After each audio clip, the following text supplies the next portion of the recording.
श्री सद्गुरु देवाय नमः। भाइयों बहनों, भगवान कभी अपने भक्तों का बुरा नहीं करते, वह तो हमेशा अच्छा ही करते हैं। किंतु जो लोग उनका नाम लेकर गलत कार्य करते हैं तो भगवान उनको छोड़ते भी नहीं, बल्कि उनके किए हुए अपराधों का दंड भी देते हैं, जैसा कि मध्य प्रदेश के झाबुआ जनपद में हुआ।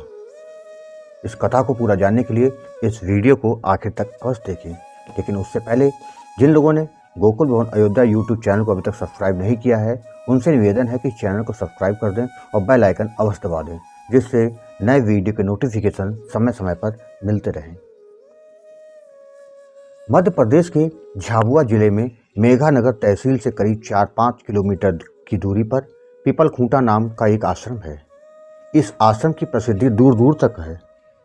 इस देश के पूर्व प्रधानमंत्री मोरारजी देसाई व अन्य अनेक प्रतिष्ठित लोग इस आश्रम में आते रहते थे।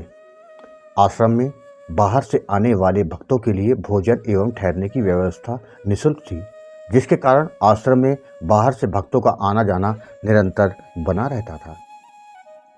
कुछ वर्ष पूर्व एक पिता पुत्र आश्रम में आए और प्रवास करने लगे। वे सुबह शाम आश्रम की धार्मिक गतिविधियों में भी अपनी सेवा देने लगे। पिता को गंभीर दमे की बीमारी थी, परंतु यहाँ रहते उनकी बीमारी काफ़ी ठीक हो चली। इसलिए जब भी आसपास के गांव के भक्तगण वहाँ आते तो वो चर्चा के दौरान वे अपनी वर्षों पुरानी इस बीमारी के ठीक होने की बात कहते और साथ ही यह भी कहना ना भूलते कि भगवान श्री हनुमान जी की इस चमत्कारी प्रतिमा के दर्शन पूजन से आज मैं इस बीमारी से छुटकारा पा सका। एक दिन आश्रम के महंत जी से उन्होंने कहा, महाराज जी, हनुमान जी की कृपा से दमे की वर्षों पुरानी बीमारी अब ठीक हो गई है। अब हमें अपने घर वापस जाना चाहते हैं, परंतु हम चाहते हैं कि यहाँ पर एक दिन भजन पूजन एवं कथा का आयोजन किया जाए।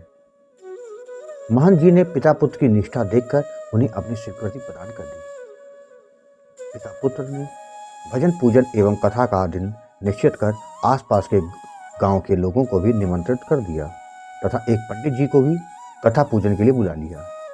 निश्चित दिन भव्य आयोजन हुआ। कथा भजन पूजन का कार्यक्रम रात की 12 बजे तक चलता रहा। उसके बाद आरती कर सभी ने भोजन किया। सभी के चले जाने के पश्चात आश्रम में एक एक करके सभी लोगों की तबीयत बिगड़ने लगी।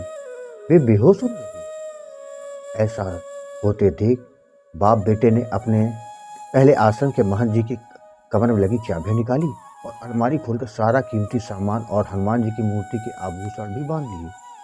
और वे दोनों कथावाचक पंडित जी की साइकिल पर सारा सामान रखे और वहां से 9-11 हो गए। रात्रि पहर होने के कारण वे किसी निश्चित गंतव्य पर नहीं पहुंच सके और भटकते भटकते सुबह हो चली। वे थक हार कर एक पेड़ के नीचे बैठ गए। उधर भक्तगण जिन्होंने उस आयोजन का प्रसाद ग्रहण किया था, रास्ते में कहीं कहीं बेहोश पड़े थे।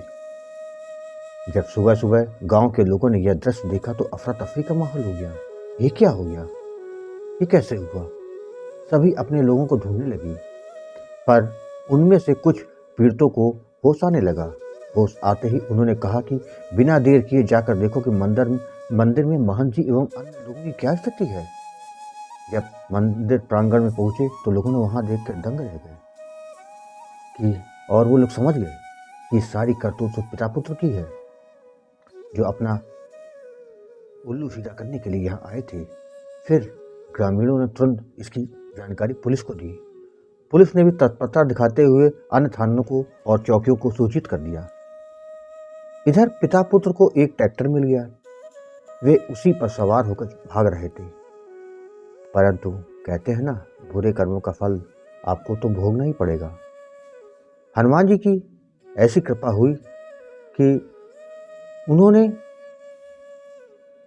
उन बाप बेटे को वहां से आगे जाने नहीं दिया। अपनी शक्ति द्वारा उन्होंने वहीं पास की मर्दानी गांव की पुलिस चौकी पर उस ट्रैक्टर वाले के जरिए उनको वहां पहुंचा दिया। उसके आगे ट्रैक्टर बढ़ने का नाम ही नहीं ले रहा था। पिता पुत्र को समझ नहीं आया क्या हो गया, अब तो पकड़े जाएंगे, क्योंकि सभी थानों में ये सूचित किया जा चुका था। उनकी फोटोएं दे दी गई थी। अतः चौकी इंचार्ज बाहर निकला और उसने दोनों बाप बेटे को पकड़ लिया और उनको अपनी चौकी में ले आए। क्योंकि उस समय पुलिस थाने में इस घटना का समाचार पहले से ही पहुंचा हुआ था, सो इंचार्ज ने तुरंत इसकी सूचना थाना अध्यक्ष को दे दी और दोनों को गिरफ्तार कर थाने ले आए। बाद में उन दोनों को उनके किए का दंड मिला। इस प्रकार हनुमान जी की कृपा से ये अद्भुत घटना घटी। भाई बहनों, आपको ये कथा कैसी लगी कमेंट बॉक्स में जरूर बताइएगा, और हाँ, अगर पसंद आई हो तो शेयर करना ना भूलिएगा। धन्यवाद।